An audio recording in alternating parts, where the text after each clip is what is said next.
আসাদুজ্জামান সাহেবের বাড়িটা ছিল এক অদ্ভুত তপবনের মতো। শহরতলির ধুলোবালি আর কোলাহল যেন ওই সদর দরজার কড়া নেড়ে ফিরে যেত। বাড়ির ভেতরের বাতাসও ছিল কেমন এক রাশভারী গাম্ভীর্যে থমকে থাকা। আসাদুজ্জামান সাহেব মানুষটি আবার খাঁটি সর্ষের তেলের মতো ঝাঁঝালো এবং অকৃত্রিম। তার চরিত্রটা ছিল স্ত্রী করা ধপধপে সাদা পাঞ্জাবির মতো। কোথাও কোনো অপ্রয়োজনীয় ভাঁজ নেই, এক কোণা কালি লাগার জো নেই। নীতিবোধের প্রশ্নে তিনি ছিলেন এক দুর্ভেদ্য পাহাড়ের মতো অনড়। আর এই অনড় পাহাড়ের গায়ে লেপ্টেছিল এক চিলতে মধ্যবিত্তের ঘ্রাণ। সেই চেনা মধ্যবিত্ত জীবন, যেখানে ড্রয়িং রুমের পর্দাটা একটু বিবর্ণ হলেও তাতে সাবানের কড়া গন্ধ থাকে, যেখানে ডাইনিং টেবিলের ওপর ঢাকা দেওয়া প্লাস্টিকের ফুলদানিটা মলিন হলেও ধুলোবালি থাকে না। আসাদুজ্জামান সাহেবের আভিজাত্য রাজকীয় ছিল না, ছিল সংযমী। মাসের শেষে বাজারের ফর্দ মিলিয়ে আনা আর হিসাব করে বিজলিবাতি নেভানোর সেই মধ্যবিত্ত সতর্কতা তার সংসারে এক ধরনের শৃঙ্খলা এনে দিয়েছিল। এই অভাবের শাসন নয়, বরং পরিমিতিবোধের এক স্নিগ্ধ আলো সারাক্ষণ বাড়িটাকে ঘিরে রাখত।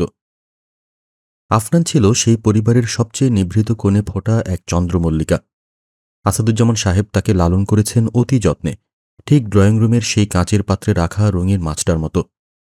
বাইরের জগতের কোনো পঙ্কিলতা কিংবা নোনা জলের ঝাপটা যাতে তাকে ছোঁতে না পারে, সেজন্য তিনি এক অদৃশ্য কাঁচের দেয়াল তুলে রেখেছিলেন চারধারে। বাবার সামনে দাঁড়ালে আফনানের মেরুদণ্ডটা আপনিই সোজা হয়ে যেত। আসাদুজ্জামান সাহেবের মোটা ফ্রেমের চশমার আড়ালে যে চোখ দুটো জ্বলজ্বল করত, তা থেকে কোনো মিথ্যা কিংবা বিচ্যুতি ঢাকা দেওয়ার সাধ্য আফনানের ছিল না। মা রাবেয়া বেগম ছিলেন এই পাথুরে শাসনের মাঝে এক পশলা শীতল বৃষ্টি। মা যেন মমতায় মাখানো সেই নিস্তরঙ্গ সরোবর, যেখানে আফনান অবলীলায় ডুব দিতে পারত। বিকেলবেলা যখন রোদের তপ্ত নিঃশ্বাস ম্লান হয়ে আসত, আফনান বারান্দায় কাঠের ইজি চেয়ারে বসে বইয়ের পাতায় নিমগ্ন হতো। মা তখন রান্নাঘরের জানালার পাশ থেকে অপলক তাকিয়ে থাকতেন। দীর্ঘক্ষণ পড়ার পর ক্লান্তিতে ছেলের কপালে যখন বিন্দু বিন্দু ঘাম জমত, মায়ের মনে হতো ওটা বুঝি কোনো জান্নাতি শিশির। তিনি আঁচল দিয়ে ঘামটা মুছে দেওয়ার সময় চুপি চুপি বিড়বিড় করতেন, আমার আফু একদিন মস্ত বড় মানুষ হবে। আর ছিল আয়েশা, আফনানের থেকে 4-5 বছরের ছোট, এক চঞ্চল প্রাণ। আয়েশা ছিল এই গম্ভীর বাড়ির একমাত্র অবাধ্য সুর। ও যেন শরতের মেঘের মতো, কখনো রোদে ঝিকমিক করত, কখনো বা ঝমঝমিয়ে ঝরতে চাইত। আসাদুজ্জামান সাহেবের শাসনের লৌহ কবাট আয়েশাকে খুব একটা কাবু করতে পারত না, কিন্তু ওর সব গর্ব আর সব নির্ভরতার কেন্দ্রবিন্দু ছিল ওর এই বড় ভাই। আয়েশার কাছে আফনান ছিল এক আলোর মশাল, যার পাশে দাঁড়ালে ওর নিজের ছায়াটাও শুভ্র দেখাত। ভাইবোনের সম্পর্কটা ছিল রূপকথার সেই রাজপুত্র আর রাজকন্যার মতো, যেখানে ভাই ছিল বোনের অলিখিত অভিভাবক। আফনানের মেধা ছিল ধারালো ছুরির মতো, যে কোনো কঠিন সমস্যা সে অবলীলায় কেটে কুটি কুটি করে ফেলত।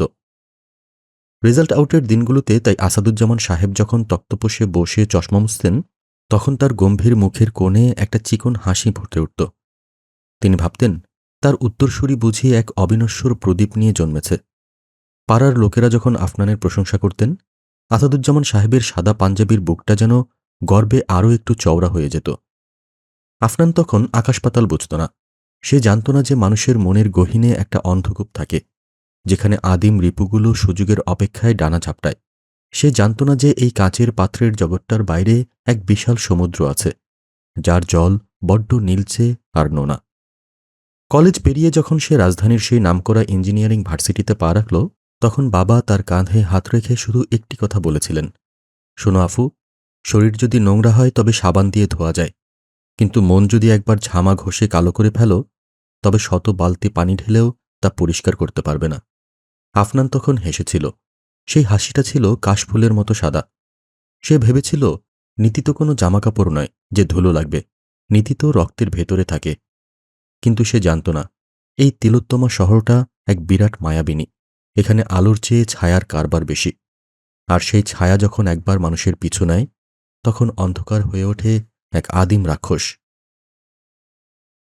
ইঞ্জিনিয়ারিং ভার্সিটির হোস্টেলের এই 4 তলার ঘরটা বড্ড নিস্পৃহ। দেয়ালের চুনকাম খসে গিয়ে সেখানে এক অদ্ভুত মানচিত্র তৈরি হয়েছে। বাইরে তখন শ্রাবণের আকাশটা মুখ ভার করে বসে আছে। একটু পরেই ঝমঝমিয়ে বৃষ্টি শুরু হলো, ঠিক যেন আকাশটা তার দীর্ঘদিনের জমানো দুঃখ উগরে দিচ্ছে শহরের পিচ ঢালা রাস্তার ওপর। আফনান জানালার গ্রিল ধরে দাঁড়িয়েছিল। তার চোখে তখন শহরের অচেনা নিয়ন আলোর ঝিলিক নেই, বরং আছে এক অদ্ভুত শূন্যতা। এই বৃষ্টির শব্দে কেন জানি তার মনটা বড্ড অবাধ্য হয়ে উঠল। স্মৃতিরা যখন আক্রমণ করে, তখন কোনো দেয়ালই তাদের আটকে রাখতে পারে না। এই তো সেদিন, বেশি দিন আগের কথা নয়। তাদের বাড়ির সেই কদমতলার বৃষ্টি ভেজা ঘ্রাণ। বাবা তখন ড্রয়িং রুমে বসে চশমাটা নাকের ডগায় নামিয়ে সূরা ইয়াসিন তেলাওয়াত করছিলেন। সেই গম্ভীর কণ্ঠস্বরের আবহে আফনান যখন জানলার গ্রিল ধরে বাইরের কদম গাছটার উদ্দামতা দেখত, তখন তার মনে হতো জীবনটা বুঝি এই এক টুকরো উঠোন আর এক চিলতে আকাশেই সীমাবদ্ধ। মা রাবেয়া বেগম তখন রান্নাঘর থেকে গরম খিচুড়ির সুবাস ছড়িয়ে দিতেন ঘরজুড়ে।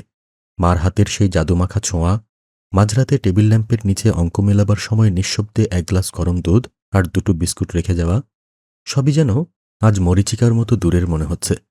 মা তখন বলতেন, বেশি রাত করিস না আফু, চোখের জ্যোতি কিন্তু অমূল্য সম্পদ। আফরান তখন হাসত। সেই হাসিতে কোনো কৃত্রিমতা ছিল না। সে জানত না একদিন এই অমূল্য জ্যোতি সে নিজের হাতে এক নীল দরিয়ার বিষাক্ত বাষ্পে বিসর্জন দিতে চলেছে। স্মৃতির এই রেশ ধরে তার মনে পড়ল ছোট বোন আয়েশার কথা। আকাশকুলে নির্লিপ্ত শুকতারাটা দেখিয়ে তার সেই অদ্ভুত বায়না, ভাইয়া আমাকে ওই তারাটা এনে দাও না। আফনান তখন একটা সাদা কাগজে তারা এঁকে তাতে রূপালি চুমকি লাগিয়ে দিয়েছিল। সেই তারাটা কি আজও আয়েশা আগলে রেখেছে? স্মৃতির সিন্দুকটা আরও একটু খুলতেই বেরিয়ে এলো দাতাজানের সেই ছোট লাইব্রেরিটা। পুরনো বইয়ের সেই সোঁদা গন্ধ, যা আফনানের কাছে চন্দন কাঠের চেয়েও বেশি দামি ছিল। জীবনানন্দের কবিতার সেই সমুদ্রের ধারের নির্জনতা, আর কুরআন তিলাওয়াতের সেই ঐশ্বরিক প্রশান্তি, সবই তো তার ভেতর এক ধবধবে সাদা ক্যানভাস তৈরি করেছিল। সেই ক্যানভাসে তখনও কোনো কালি পড়েনি। জানালার বাইরে বৃষ্টির বেগ বাড়ল। আফনান বড় করে একটা নিঃশ্বাস নিল। ঘাড় ঘোরাতেই তার চোখ পড়ল টেবিলে রাখা নতুন ল্যাপটপটার দিকে। ভার্সিটির পড়ার জন্য বড় শখ করে কেনা। ওটা এখন বন্ধ হয়ে পড়ে আছে, কিন্তু ওটার ব্ল্যাক স্ক্রিনটা যেন এক আদিম অন্ধকারকে বুকে নিয়ে বসে আছে। হোস্টেলের ঘরে আফনানের দিনগুলো কাটছিল এক অদ্ভুত ছকে। সকালের কাঁচা ঘুমে ক্লাস, বিকেলের দিকে ল্যাব, আর রাতে ল্যাম্পের নিচে নীল নকশার জটিল সব অঙ্ক। কিন্তু এই ছকটা বদলে গেল যেদিন তার টেবিলে এলো সেই রূপালী রঙের ল্যাপটপটা। আসাদুজ্জামান সাহেব তার জমানো টাকা থেকে অনেকটা অংশ খরচ করে এটা কিনে দিয়েছিলেন। সাথে দিয়েছিলেন এক দীর্ঘ উপদেশমালা, যা সারমর্ম হল, যন্ত্র যেন তোমাকে না চালায়, তুমি যেন যন্ত্রকে চালাও। আফনান তখন হেসেছিল। যন্ত্রকে তো মানুষই চালায়, এতে ভয়ের কি আছে? শুরুটা হয়েছিল খুব নির্দোষভাবে। অ্যাসাইনমেন্ট তৈরি, প্রেজেন্টেশন বানানো, আর ইউটিউবে বিদেশের বড় বড় প্রফেসরের লেকচার দেখা। কি বিশাল জগৎ! মাউসের একটা ক্লিকেই গোটা দুনিয়াটা ঘরের ভেতর ঢুকে পড়ে। আফনান ভাবত সে যেন এক বিশাল ডিজিটাল সমুদ্রের তীরে দাঁড়িয়ে আছে, যেখানে জ্ঞানের কোনো শেষ নেই। কিন্তু সেই সমুদ্রের নিচেই যে হাঙর ও তিমির দল ওত পেতে থাকে, সেটা বুঝতে তার সময় লেগে গেল। এভাবেই দেখতে দেখতে হাসি, আনন্দ আর একাডেমিক প্রেসারে কেটে গেল পরপর দুটো সেমিস্টার। একদিন গভীর রাতে একটা ল্যাব রিপোর্ট তৈরি করছিল আফনান। হঠাৎ ব্রাউজারের এক কোণে একটা বিজ্ঞাপন ভেসে উঠল, খুব উজ্জ্বল, খুব রঙিন। সেখানে লেখা, এক ক্লিকেই লুফে নিন জীবনের চরম আনন্দ। গুরুত্বপূর্ণ কাজের মাঝখানে ব্রাউজারে এমন অদ্ভুত আর সস্তা সব বিজ্ঞাপনের আনাগোনা আফনানের কাছে নতুন কিছু নয়। ল্যাপটপ কেনার পর থেকেই সে দেখে আসছে এমনটা। বিরক্তিটা তাই এখন অনেকটা গা সওয়া হয়ে গিয়েছে তার। প্রতিদিনের মতো আজও সে অবজ্ঞা ভরে ক্রস বাটনে ক্লিক করে বিজ্ঞাপনটি সরিয়ে দিল এবং পুনরায় নিজের কাজে মনোনিবেশ করার চেষ্টা করল। কিন্তু মিনিট কয়েক যেতে না যেতেই বিজ্ঞাপনটি আবারও ফিরে এলো, এবার আরও প্রলুব্ধকর ভঙ্গিতে। বাইরে তখন ঝিঝি পোকার ডাক থেমে গেছে। হোস্টেলের করিডোরে মাঝে মধ্যে দু একজনের পায়ের আওয়াজ পাওয়া যায়। তারপর সব নিঝুম। সেই নিঝুম রাতে ল্যাপটপের উজ্জ্বল আলোটা আফনানের মুখের ওপর এসে পড়ছে। তার কেন জানি মনে হলো, একবার ক্লিক করলে এমন কি ক্ষতি হবে?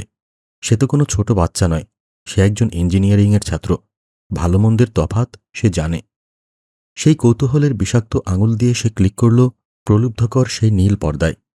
মুহূর্তের মধ্যেই স্ক্রিনটা বদলে গেল। এক অন্ধকার জগতের জানালা খুলে গেল তার সামনে। আফনানের বুকটা তখন ঢিপ ঢিপ করছিল। তার মনে হলো কেউ বুঝি আড়াল থেকে তাকে দেখছে। সে একবার দরজার দিকে তাকালো। না, সিটকিনিটা ঠিকই আছে। সেই প্রথম রাত। আফনান সেদিন সারা রাত ঘুমাতে পারল না। ফজরের আজানের সময় যখন সে ল্যাপটপটা বন্ধ করল, তখন তার চোখ দুটো টকটকে লাল। আয়নায় নিজের মুখটা দেখে তার প্রথমবার মনে হলো সে যেন একটা বিশাল বড় চুরি করে ফিরছে। কিন্তু মনের এক কোণে এক অদ্ভুত নেশা তখনও ডানা ঝাপটাচ্ছে। দিন কয়েক পরের কথা। ফেসবুক স্ক্রল করতে করতে হঠাৎ একটা পোস্টে আফনানের চোখ আটকে গেল। তাদের এক পরিচিত বড় ভাই একদম লেটেস্ট মডেলের একটা আইফোনের ছবি দিয়েছেন। ফোনটার নিখুঁত বডি আর ক্যামেরার লেন্সগুলো যেন স্ক্রিন চিরে আফনানের চোখের ওপর দাপট দেখাচ্ছে। আফনান কিছুটা অবাকই হল। এই বড় ভাইটির আর্থিক অবস্থা তো কারোরই অজানা নয়। মাসের অর্ধেক না যেতেই তার পকেট গড়ের মাঠ হয়ে যায়। ধারের জন্য এদিক ওদিক হাত পাততে হয়। সে হঠাৎ এই লাখ টাকার ফোন পেল কোথায়?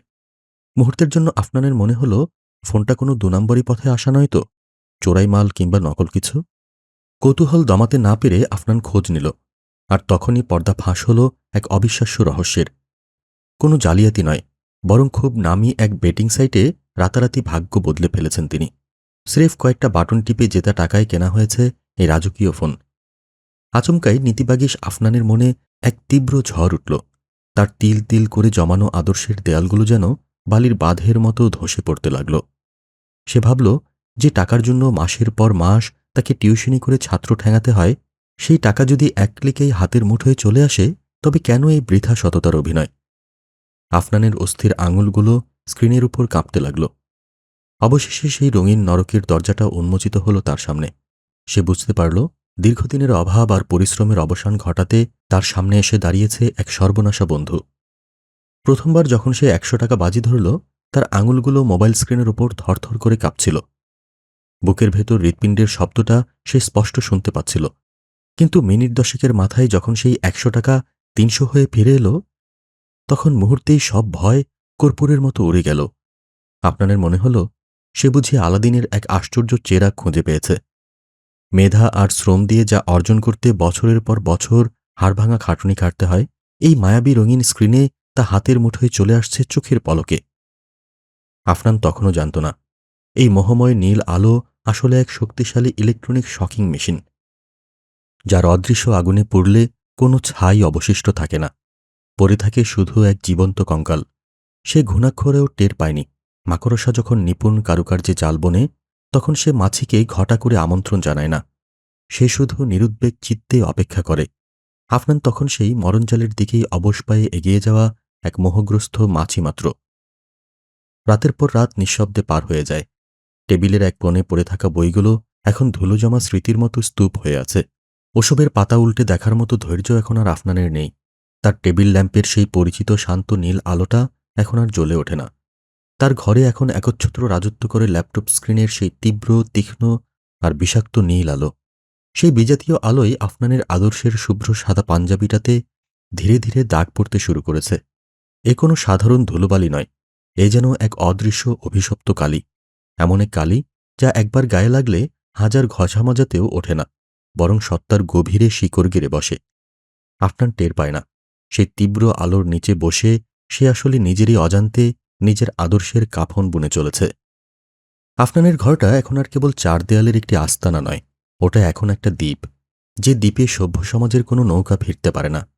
আগে বন্ধুদের আড্ডায় আফনান ছিল মধ্যমণি।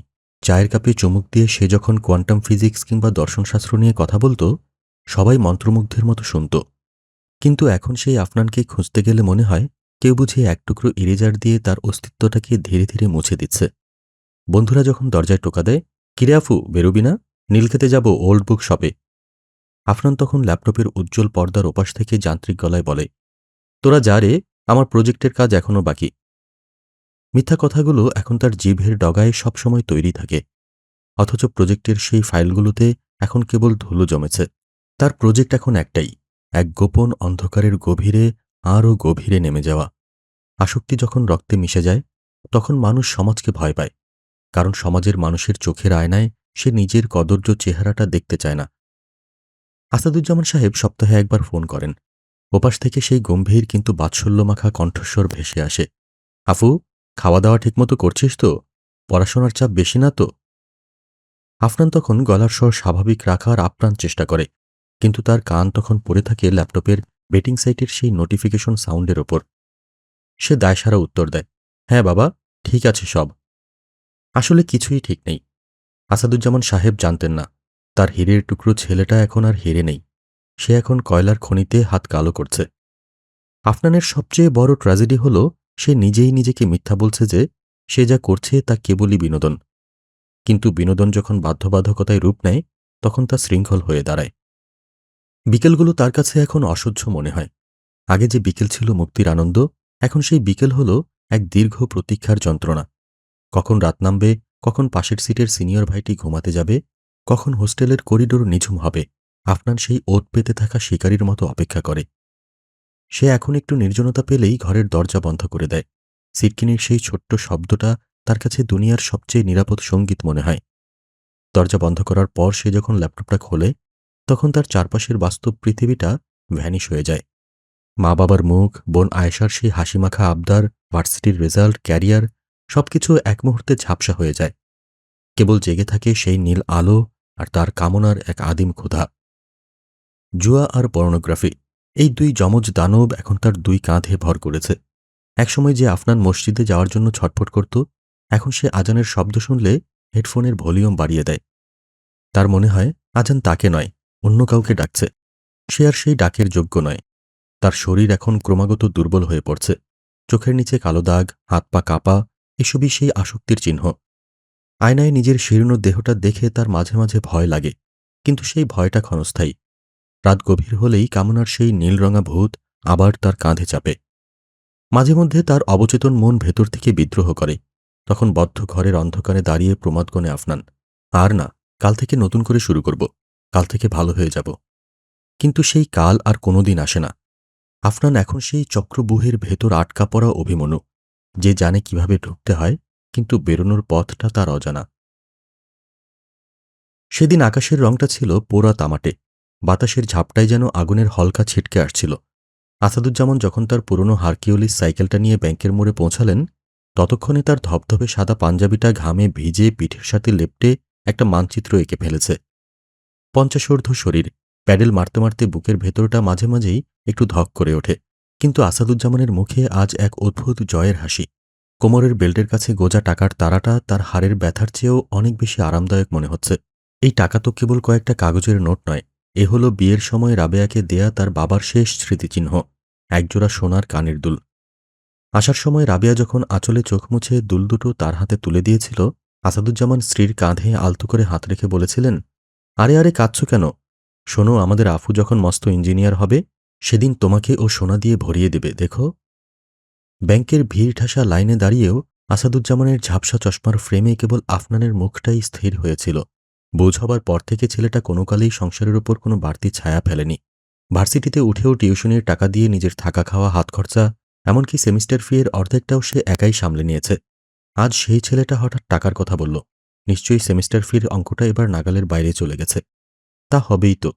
যে চারাগাছ ভবিষ্যতে মহিরুহ হয়ে ছায়া দেবে, তার গোড়ায় এখন একটু বাড়তি সারের প্রয়োজন তো হবেই। ছেলেটা ইঞ্জিনিয়ার হবে, এই একটা স্বপ্নই আসাদুজ্জামানের শুকনো জীবনে বেঁচে থাকার অক্সিজেন।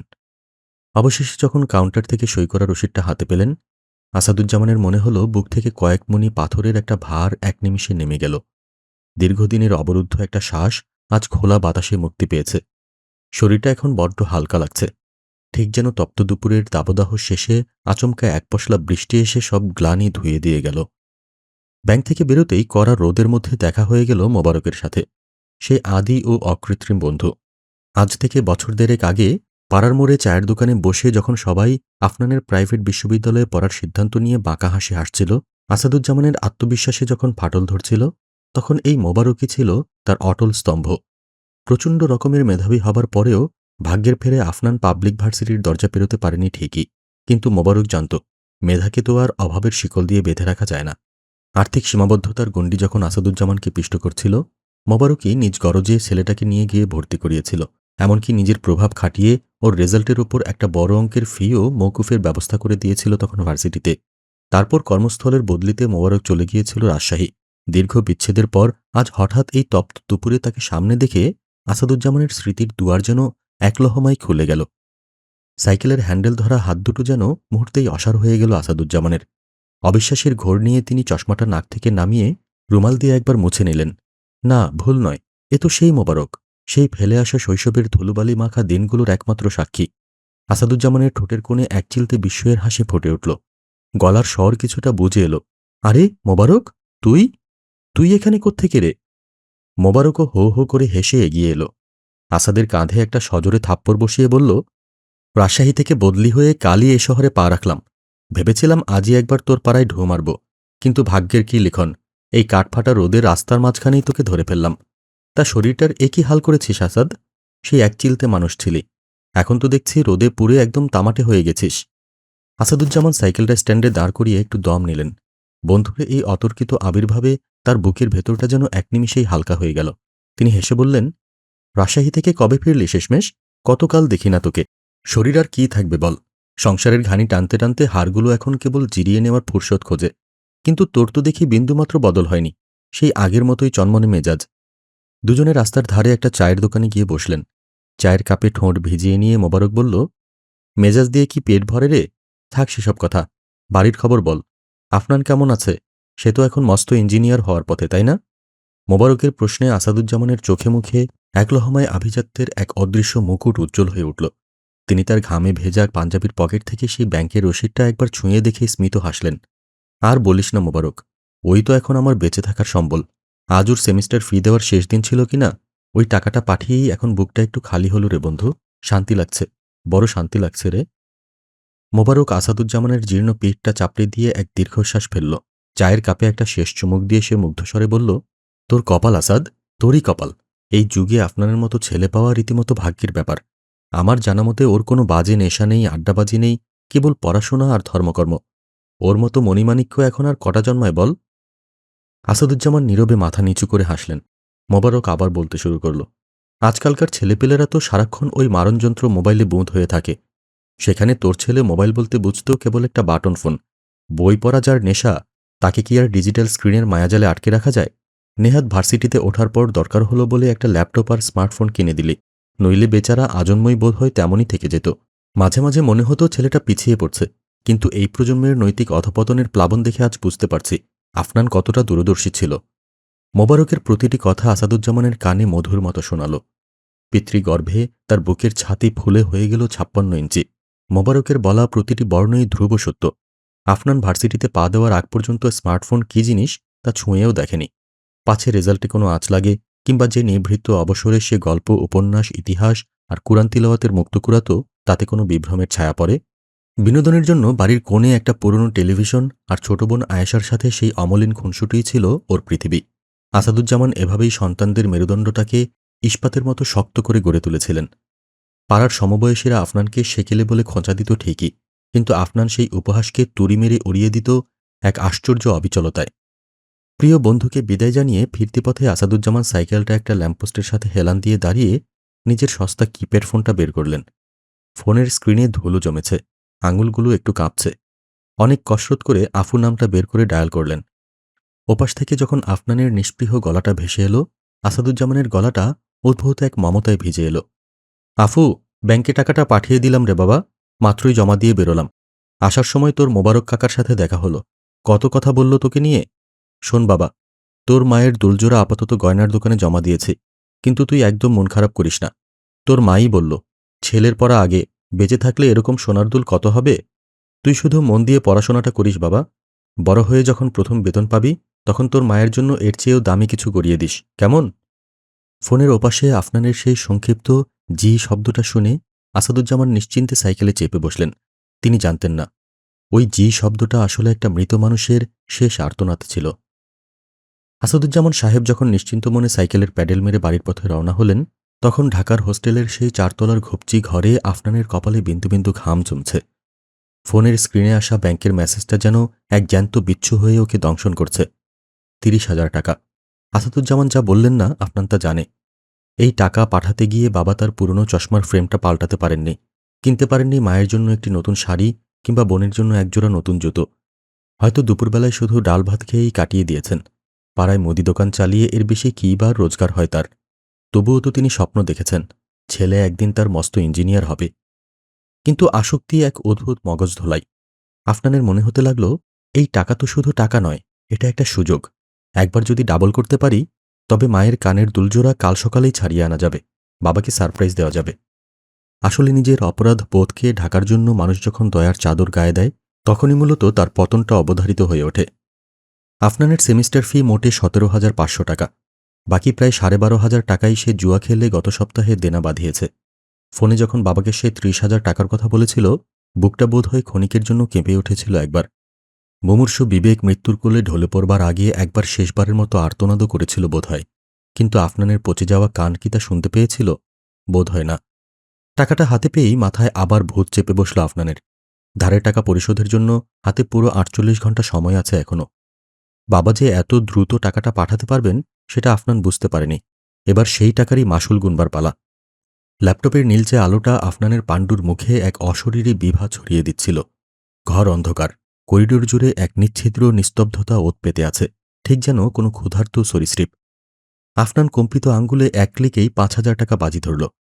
কয়েক মিনিটের সেই টানটান উত্তেজনা ওর স্নায়ুগুলোকে ছিঁড়ে ফেলতে চাইছে।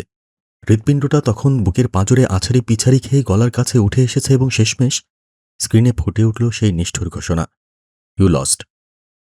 রক্তবর্ণের সেই অক্ষরগুলো যেন ল্যাপটপের কাঁচ ফোঁড়ে বেরিয়ে এসে আফনানকে উপহাস করতে লাগল।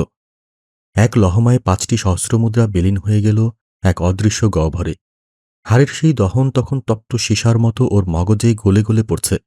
সেই আত্মগ্লানি মুছতে সে উন্মাদের মতো আরও ১০,০০০ ঢালল। এ নেশা ওর পুরনো।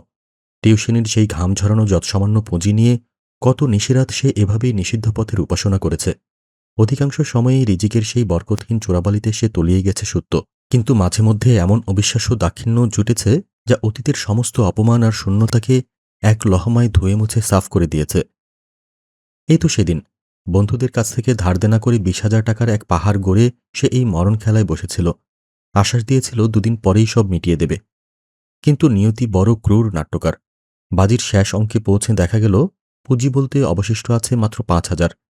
ঠিক সেই মুহূর্তেই আফনানের ভেতর এক দুর্মর জিদ জেগে উঠল। সে তার শেষ সম্বলটুকু বাজি ধরে বসল। গেলে যাক সব, দরকার পড়লে মোবাইল ল্যাপটপ সব বিক্রি করে দেনা পরিশোধ করবে, কিন্তু হার সে কিছুতেই স্বীকার করবে না। আশ্চর্যের বিষয়, সেই একদানেই উঠে এলো ২৫,০০০। এক রাতের সেই কুটিল জয় আফনানের মগজে হারাম উপার্জনের বিষাক্ত নীল নেশাটাকে বরাবরের মতো স্থায়ী করে দিল। কিন্তু আজ আর সেই অলিক সুদিনের দেখা নেই। রাত যখন ৩টে বাজল, তখন ঘরের সেই নিথর নিস্তব্ধতা ওকে যেন অট্টহাস্য করে বিদ্রূপ করতে শুরু করল। ল্যাপটপের শীতল স্ক্রিনে জ্বলজ্বল করছে একটি অশুভ সংখ্যা, ০.০০। আফনানের মনে হল ওই শূন্যতা আসলে ওর জীবনেরই এক বিশাল গহ্বর। বাবার সেই পাহাড় প্রমাণ ভরসা, মোবারক কাকার সেই আকাশচুম্বী বিশ্বাস, আর মায়ের সেই রিক্ত অলঙ্কারহীন শূন্য কান, সবই আজ এক পঙ্কিল অন্ধকার গ্রাস করে নিয়েছে। ল্যাপটপের মরা আলোয় আফনান নিজের হাতের দিকে তাকাল। ওর মনে হল এই রক্তমাংসের হাত দুটি আজ আর ওর নিজের নেই। এ যেন কোনো এক ঘাতকের হাত।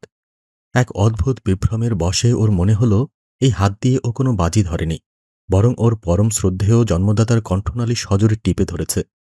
ওর হাতের আঙুলগুলো যেন এক একটি বিষধর কালনাগিনীর মতো ফনা তুলে দুলছে, আর অন্ধকার ঘরের প্রতিটি কোণ থেকে ভেসে আসছে এক পাপিষ্ঠ পতনের শব্দ। ঠিক দুদিন পরেই বাড়ি থেকে সেই দুঃসংবাদটা এলো, মা শয্যাশায়ী। এতদিন আফনান নিজের পাপের বোঝা আর হাড়ের গ্লানি নিয়ে ইঁদুরের মতো গর্তে লুকিয়েছিল, কিন্তু মায়ের অসুস্থতার খবরটা ওর বুকের পাঁজরে গিয়ে সজোরে ধাক্কা দিল। শহরতলির সেই পরিচিত ধুলোমাখা পথ ধরে ও যখন বাড়ির উঠোনে এসে দাঁড়াল, তখন চারদিকের চেনা বাতাসটাকেও ওর কাছে বড় অচেনা আর ভারী মনে হল। আফনান যখন মায়ের শিয়রে গিয়ে বসল, রাবিয়া বেগম তখন জ্বরের ঘোরে নির্মিলিত চোখে শুয়ে আছেন। আফনানের স্পর্শ পেয়ে তিনি চোখ মেললেন। সেই চিরচেনা মমতাভরা দুই চোখ, যাতে কোনো অভিযোগ নেই, আছে কেবল অতলান্ত ভালোবাসা। মা ক্ষীণস্বরে বললেন, আফু এসেছিস? খেয়েছিস কিছু বাবা? তোর এ কি দশা হয়েছে? চোখের নিচে কালি, গালে হাড় বেরিয়ে পড়েছে। লেখাপড়ার বড্ড বেশি চাপ যাচ্ছে বুঝি? আফনান জবাব দিতে চাইল, কিন্তু ওর জিভটা তখন পাষাণ ভারী। ও কিভাবে বলবে যে এই কালির দাগ পড়াশোনার নয়, বরং রাতের অন্ধকারের নীল পর্দার সামনে বসে থাকা এক পাপিষ্ঠের গ্লানি?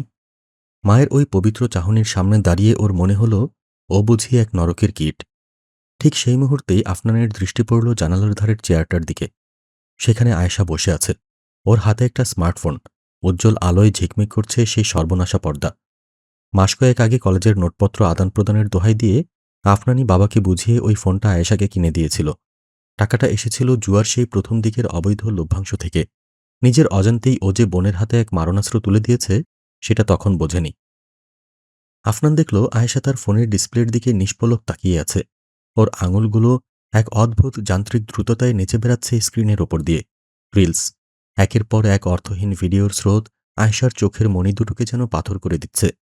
আফনান নিজে এই বিষাক্ত গোলকধাঁধায় আটকে আছে বলেই রোগটা চিনতে ওর এক মুহূর্ত দেরি হল না। ও বুঝল, ওর নিজের হাতে বোনা বিষবৃক্ষটা আজ ওর প্রাণপ্রিয় বোনটাকেও আষ্টে পৃষ্ঠে জড়িয়ে ধরেছে। অথচ এই তো সেদিন দুই ভাইবোনের সম্পর্কের রসায়নটা ছিল শরতের রোদের মতো ঝলমলে। কত হাসি, গল্প, কত খুনসুটি আর খুনখুনি মিষ্টি ঝগড়ায় সারাটা বাড়ি মেতে থাকত। সেই প্রাণবন্ত আয়েশা আজ কোথায় যেন হারিয়ে গেছে। ওর অস্তিত্বটা এখন কেবল ওই 5 ইঞ্চি কাচের বাক্সে বন্দী। আফনানের বুকের ভেতরটা হঠাৎ একটা শূন্য দীর্ঘশ্বাসে চুপসে গেল। ওর মনে হল ও কেবল নিজের ভবিষ্যৎ নষ্ট করেনি, ও ওর পবিত্র ঘরটার বুকেও এক নীল বিষের কামড় বসিয়ে দিয়েছে। মা শিয়রে শুয়ে বিড়বিড় করছেন, আর অদূরে বসে আয়েশা এক ডিজিটাল ঘোরের মধ্যে অন্য এক জগতে বিচরণ করছে।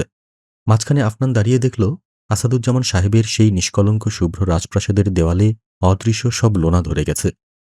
সেদিন রাতে বাড়ির ছাদটা যেন ওর বুকের উপর চেপে বসেছিল। সারাটা দিন বাবার সেই গর্বিত চাহনি আর মার ফ্যাকাশে মুখ দেখে ওর মনে হচ্ছিল সত্যিই ও একটা নরকের কীট।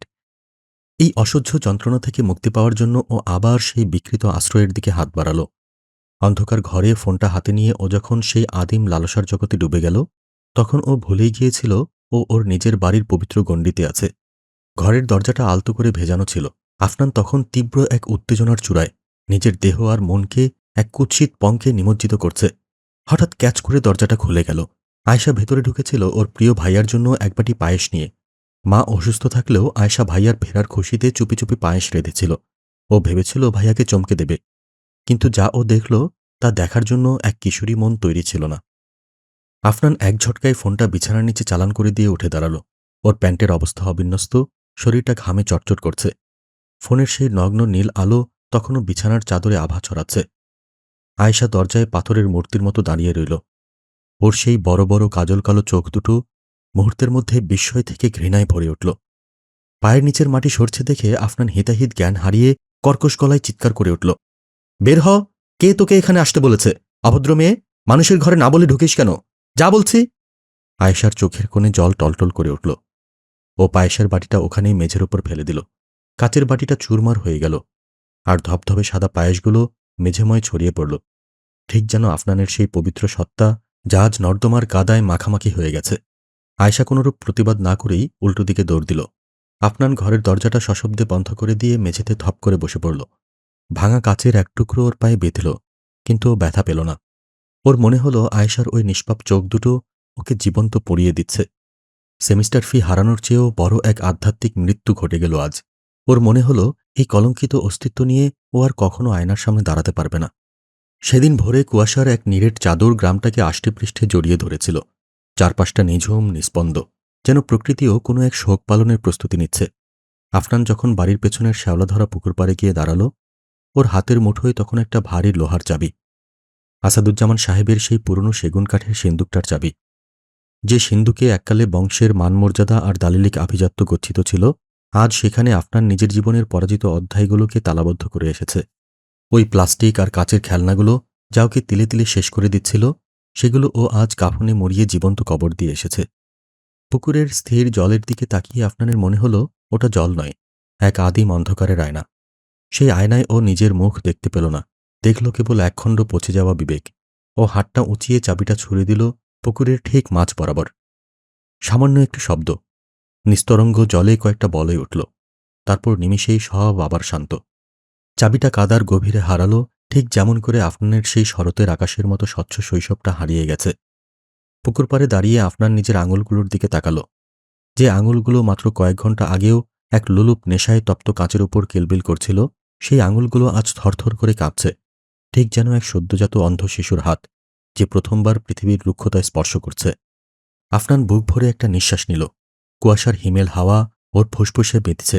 ও এক অদ্ভুত হাড় কাঁপানো শপথ নিল, এই নশ্বর শরীরটা যদি তিল তিল করে শুকিয়েও যায়, তবুও ও আর ওই নীল আগুনের হাতছানিতে সাড়া দেবে না। এই মায়াবী জগতের মায়া ও ছিন্ন করল। ও জানত না এই বিসর্জন মানে কেবল যন্ত্রকে বিদায় দেওয়া নয়, বরং এই আধুনিক পৃথিবীর নির্দয় স্রোত থেকে নিজেকে একাকিত্বের এক জনশূন্য দ্বীপে নির্বাসিত করা। কিন্তু এই নির্বাসন যে কত বড় দহন তা ও টের পেতে শুরু করল প্রথম প্রহর থেকেই।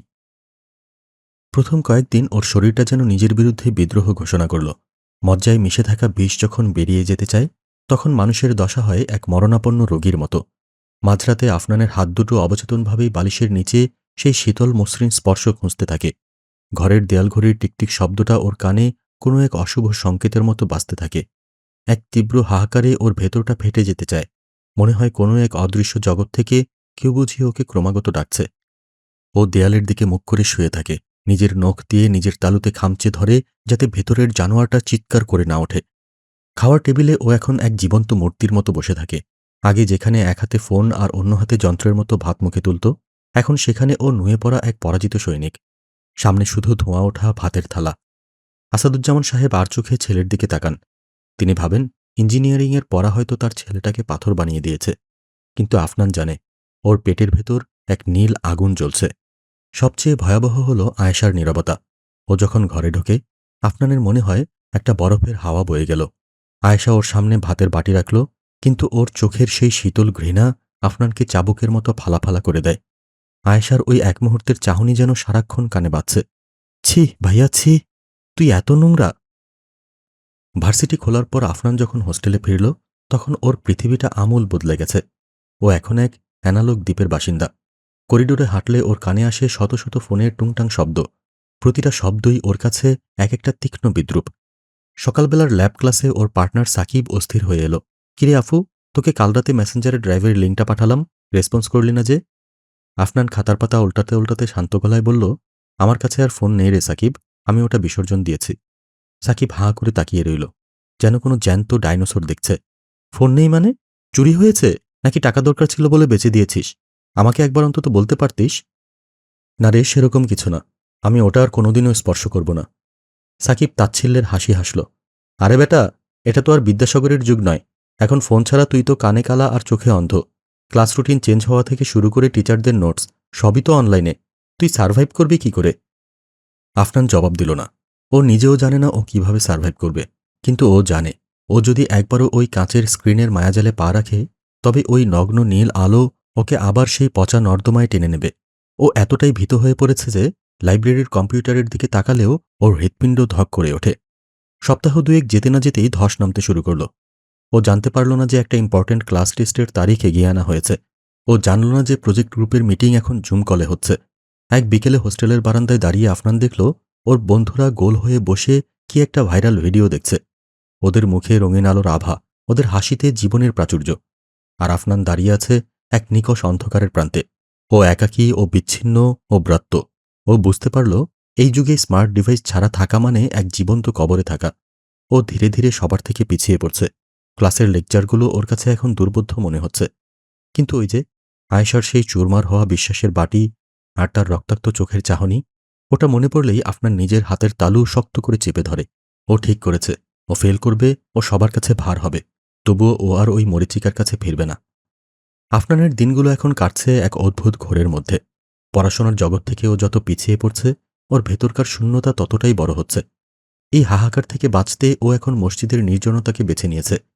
ভার্সিটির মসজিদের সেই শীতল মার্বেল পাথরের মেঝেতে কপাল ঠেকালে ও এক অদ্ভুত শান্তি পায়। মনে হয় বাইরের ওই যান্ত্রিক কোলাহল আর নীল আলোর মায়াজাল ওকে আর ছুঁতে পারবে না। সেদিন আসরের নামাজের পর আফনান মসজিদের এক কোণে চুপচাপ বসেছিল। বাইরে তখন পরন্ত বিকেলের রোদে আকাশটা আবির মাখছে। ঠিক তখনই একদল মেহমান মসজিদে প্রবেশ করলেন। তাবলিগের জামাত। তাদের শান্ত চলাফেরা আর সৌম্য চেহারার মাঝে আফনান একজনের দিকে তাকিয়ে থমকে গেল। খুব অল্প বয়সী এক যুবক, চোখে মুখে এক তীব্র বুদ্ধিদীপ্তির ছাপ, পোশাকে আশাকে আভিজাত্য মেশানো পরিচ্ছন্নতা। নামাজের পর সেই তরুণ দায়ী বয়ানে বসলেন। নাম তার আবু সুফিয়ান।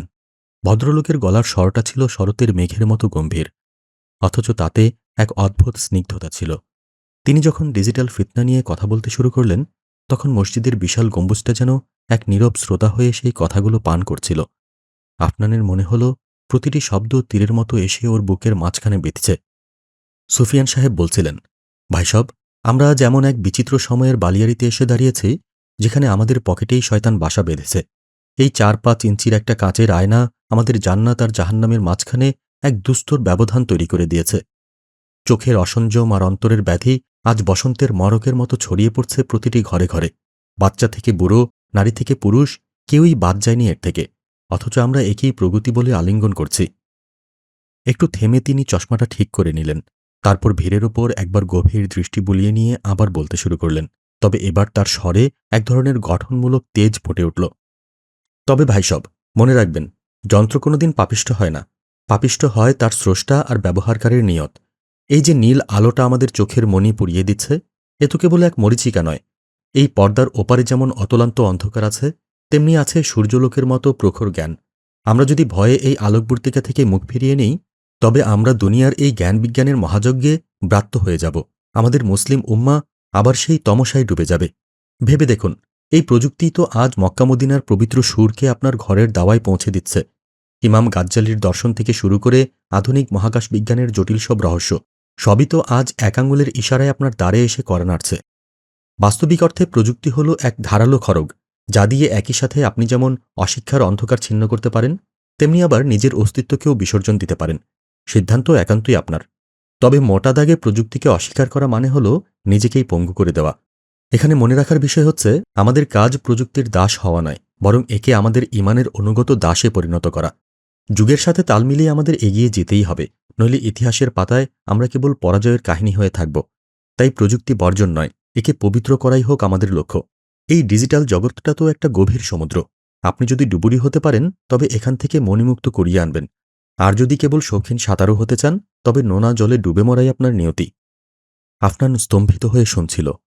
ওর মনে হল, এতদিন ও কেবল সমুদ্রের বিষাক্ত ঢেউগুলোই দেখেছে।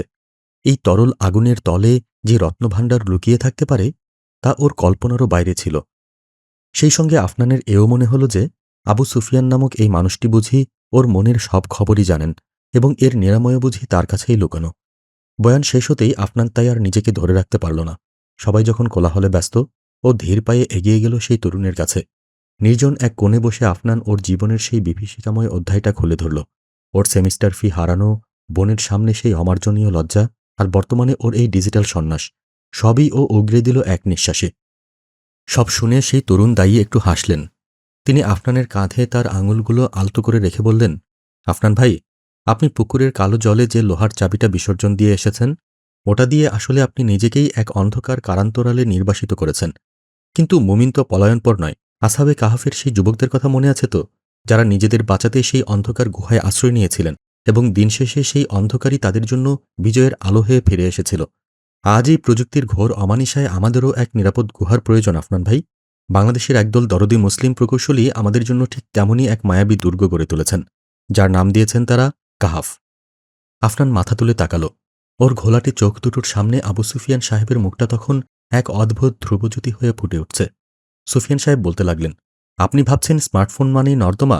না ভাই, ওটা একটা আয়না মাত্র।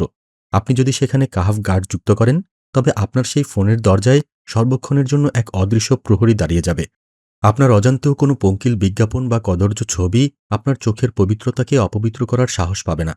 যে জুয়ার মরণ ফাঁদে আপনি আপনার বাবা মায়ের কষ্টের টাকাগুলো আর নিজের অস্তিত্ব হারিয়েছেন, সেই বিষাক্ত গলিগুলোকে এটি এক দুর্ভেদ্য আধ্যাত্মিক দেয়াল দিয়ে চিরতরে বুঝিয়ে দেবে।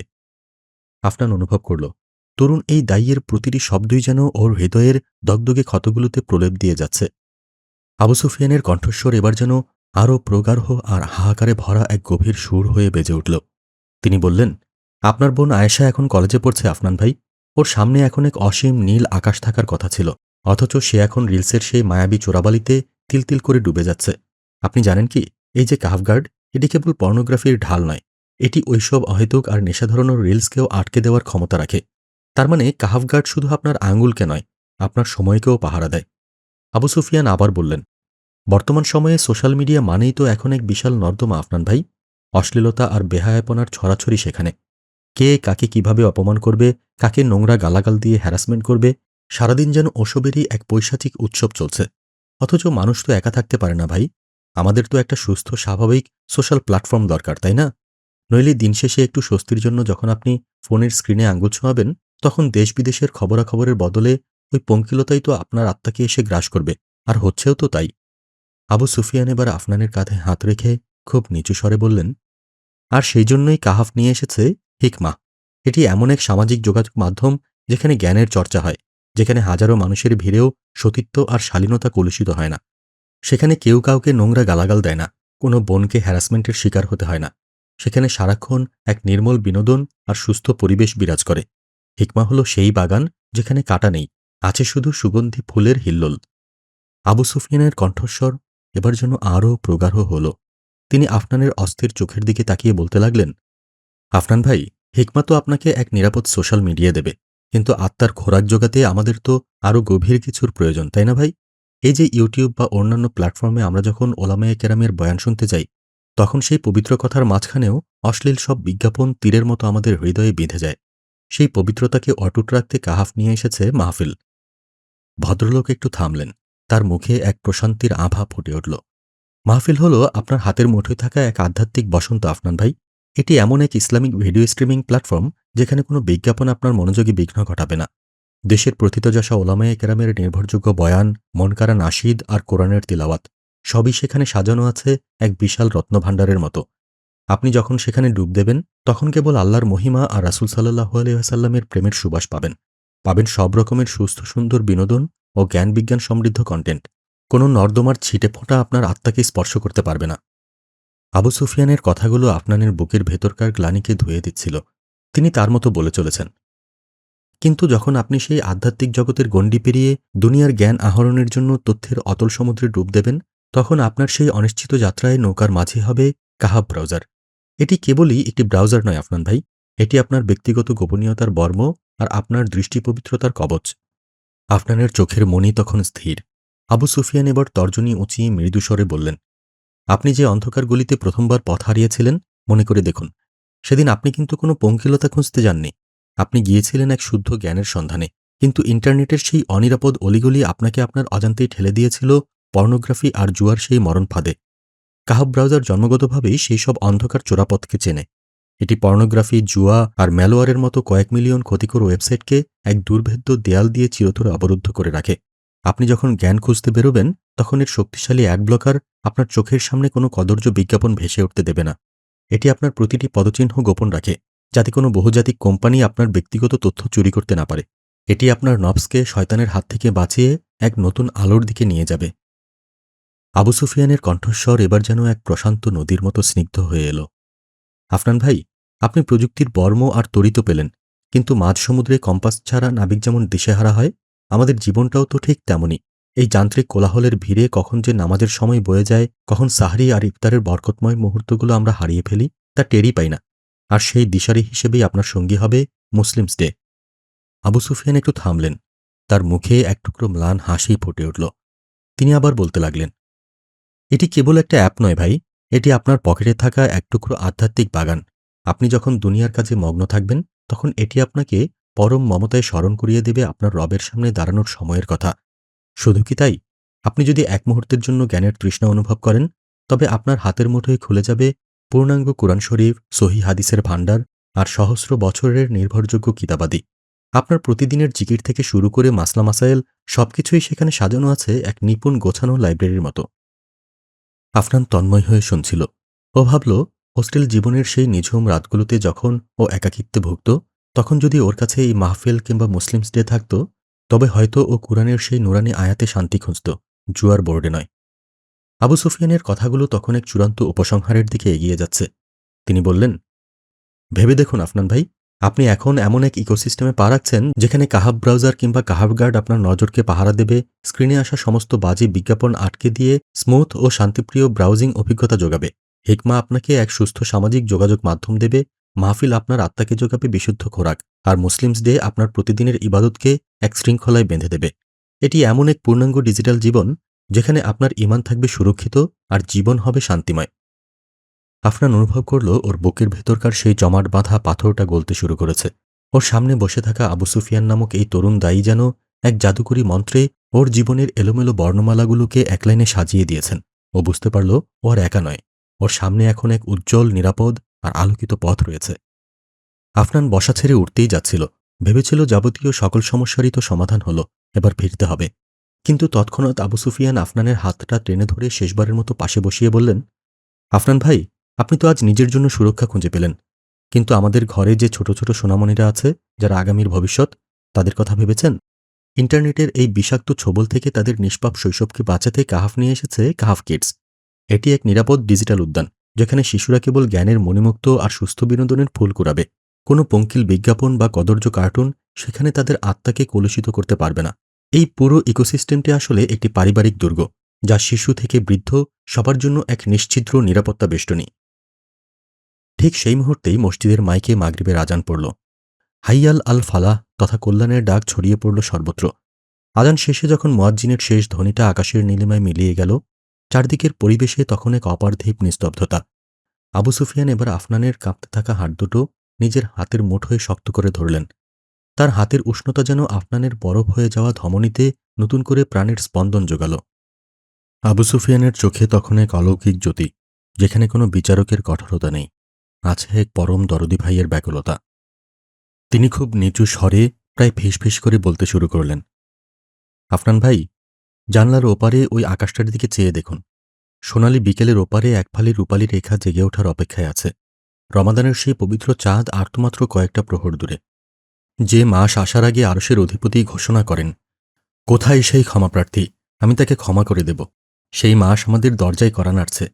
আল্লাহ তাআলা তো সেই মহান সত্তা, যিনি বান্দার শত বছরের পঙ্কিলতাকে এক ফোঁটা চোখের জলে ধুয়ে মুছে সাফ করে দেন। কুরআনে তিনি কি দারুণ অভয় দিয়েছেন ভাই। হে আমার বান্দারা, যারা নিজেদের উপর অবিচার করেছ, আল্লাহর রহমত থেকে নিরাশ হইও না। সূরা আজ-জুমার ৫৩ নম্বর আয়াত। আফনানের চোখের জল তখন বাঁধ ভেঙে মার্বেল পাথরের মেঝেতে টপ টপ করে পড়ছে। আবু সুফিয়ান আরও প্রগাঢ় স্বরে বললেন, রাসূল সাল্লাল্লাহু আলাইহি ওয়াসাল্লাম বলেছেন, একজন মানুষ যখন খাঁটি মনে তাওবা করে, সে এমন হয়ে যায় যেন সে কোনোদিন গুনাহই করেনি। আল্লাহ আপনার পাপের পাহাড়কে নেকির পাহাড়ে বদলে দেওয়ার জন্য বাহু বাড়িয়ে আছেন আফনান ভাই। ওই অন্ধকারের ট্রাঙ্ক থেকে ল্যাপটপ আর ফোনটাকে এবার বের করে আনুন। ওদের তো কোনো দোষ নেই আফনান ভাই, দোষ ছিল আমাদের দিশেহারা মনের। এবার সেগুলোতে কাহাফের এই নুরানি বর্ম পরিয়ে দিন। দেখবেন, যে যন্ত্র আপনাকে জাহান্নামের খাদে ঢেলে দিচ্ছিল, সেই যন্ত্রই আপনার জান্নাতের সিঁড়ি হয়ে দাঁড়িয়েছে। প্রযুক্তি আর আপনাকে দাসের মতো ঘোরাবে না, বরং আপনিই প্রযুক্তিকে শাসন করবেন আল্লাহর দেওয়া তাকওয়ার সেই অজেয় ঢাল দিয়ে। ফিরে আসুন, আমাদের সবাইকেই একদিন ফিরতে হবে। এ এক অনিবার্য ঘরে ফেরার ডাক আফনান ভাই, ফিরতে তাই আমাদের হবেই। আবু সুফিয়ানের প্রতিটি শব্দ যেন আফনানের হৃদয়ে এক একটি মহৌষধের মতো কাজ করছিল। তিনি শেষে একটু হাসলেন, সেই হাসিতে জান্নাতি সুবাস ছিল। আসুন আফনান ভাই, এই রমাদান হোক আপনার ফিরে আসার এক মহা উৎসব। শয়তানের মায়াবী শিকলগুলো আজ ছিন্ন করে দিন। আসমান থেকে ফেরেশতারা দেখুক, এক যুবক তার রবের দিকে ফিরে আসছে। বিশ্বাস করুন, এর চেয়ে সুন্দর দৃশ্য এই পৃথিবীতে আর দ্বিতীয়টি নেই। পরের দিনই আফনান ফিরে এলো আপন গৃহে। সন্ধ্যের নরম অন্ধকারে আফনান গিয়ে দাঁড়ালো বাড়ির পেছনের পুকুরপাড়ের সেই শ্যাওলাধরা পিচ্ছিল ঘাটটার কাছে। নিচে অন্ধকার জল, যার অতলে কাদার স্তরে ওর ফেলে দেওয়া সেই চাবিটা চিরতরে হারিয়ে গেছে। আফনান বুঝল, সেই লোহার চাবি আর কোনোদিন ফিরে পাওয়া সম্ভব নয়, আর তার প্রয়োজনও নেই। কারণ যে চাবি ও হারিয়েছিল তা ছিল কেবল একগুচ্ছ লোহার টুকরো, কিন্তু যে মোহ আর আসক্তির তালা ও নিজের আত্মায় লাগিয়েছিল, তা ভাঙতে এখন এক মহাপ্রলয় দরকার। আফনান ঘরে ফিরে এলো। আসাদুজ্জামান সাহেবের সেই পুরনো সিন্দুক, যার উপর এক বিশাল ভারী তালা ঝুলছে। আফনান এক মুহূর্ত স্থির হয়ে দাঁড়িয়ে রইল। তারপর ঘর থেকে একটা ভারী হাতুড়ি আর ছেনে নিয়ে এলো। ঠং! প্রথম আঘাতেই নিস্তব্ধ রাতটা কেঁপে উঠল। আফনান ঘামছে। ওর মনে হলো ও কেবল একটা তালা ভাঙছে না, ও ভাঙছে ওর জীবনের সেই অন্ধকার অধ্যায়কে। ও ভাঙছে সেই মরীচিকাকে, যা ওকে ওর বাবার চোখ থেকে, বোনের শ্রদ্ধা থেকে আর নিজের মনুষ্যত্ব থেকে বিচ্যুত করেছিল। ঠং ঠং! এক একটা আঘাতে লোহার তালাটা আর্তনাদ করে উঠছে। আফনানের চোখে তখন এক অদ্ভুত আগুন। ও মনে মনে বলছে, এ যেন মোহের তালা, এ তালা ভাঙতেই হবে। অবশেষে এক বিকট শব্দে তালাটা ভেঙে দুভাগ হয়ে মেঝেতে পড়ে গেল। ট্রাঙ্কের ডালাটা খুলতেই ভেতর থেকে সেই ল্যাপটপ আর স্মার্টফোনটা বেরিয়ে এলো। কিন্তু আশ্চর্যের বিষয়, ওগুলোর দিকে তাকিয়ে আফনান আজ আর সেই পুরনো লোলুপতা অনুভব করল না, বরং ওগুলোর কাচের পর্দায় ও নিজের প্রতিচ্ছবি দেখল, এক নতুন আফনানকে, যে এখন আর দাসের মতো প্রযুক্তির হাতে বন্দী নয়। আফনান ধীর স্থিরভাবে ল্যাপটপটা টেবিলের উপর রাখল। আঙুলগুলো আর কাঁপছে না। ও জানত এখন ওকে কী করতে হবে। ও ল্যাপটপটা অন করে সরাসরি ঢুকে গেল সেই নিরাপদ আশ্রয়ে, যার হদিস ও মসজিদের সেই তরুণ দায়ীর কাছে পেয়েছিল। ও ওর ফোন ও ল্যাপটপে ইনস্টল করল কাহাফ কার্ড। স্ক্রিনে সেই সুরক্ষার চিহ্নটা ভেসে উঠতেই আফনানের মনে হলো, ওর ঘরের চারপাশে এক অদৃশ্য নুরানি দেয়াল তৈরি হয়ে গেছে। অশ্লীলতার সেই নগ্ন পথগুলো এখন চিরতরে অবরুদ্ধ। ও আয়েশার কথা ভাবল, যাকে ও একদিন নিজের এক বিভৎস চেহারা দেখিয়েছিল। আফরান স্থির করল ও আয়েশাকেও কাহাফ ইকোসিস্টেমের সাথে পরিচয় করিয়ে দেবে, যাতে ওর পবিত্রতাও এই ডিজিটাল ফিতনার হাত থেকে সুরক্ষিত থাকে। জানালার বাইরে তাকিয়ে আফরান দেখল অন্ধকার রাতটা ফিকে হয়ে আসছে। সুবেহ সাদিকের এক চিলতে আলো উঁকে দিচ্ছে দিগন্তে। রমাদানের আর মাত্র কয়েকটা দিন বাকি। আসাদুজ্জামান সাহেব হয়তো ফজর পড়ার জন্য উঠেছেন। আফনানের মনে হলো এবার ও ওর বাবার সামনে গিয়ে দাঁড়াতে পারবে। ও এখন আর চোর নয়, ও আর জুয়ারি নয়, ও এখন এক পরিশুদ্ধ মানুষ। চাবিটা পুকুরের তলায় হারিয়ে গিয়ে ভালোই হয়েছে। পুরনো সত্তার চাবি হারানোর মাধ্যমেই তো নতুন জীবনের দুয়ার খুলল। এই রমাদানই হবে আফনানের এক নতুন মানচিত্র গড়ার মাস, এক নতুন জন্মের সূচনা লগ্ন।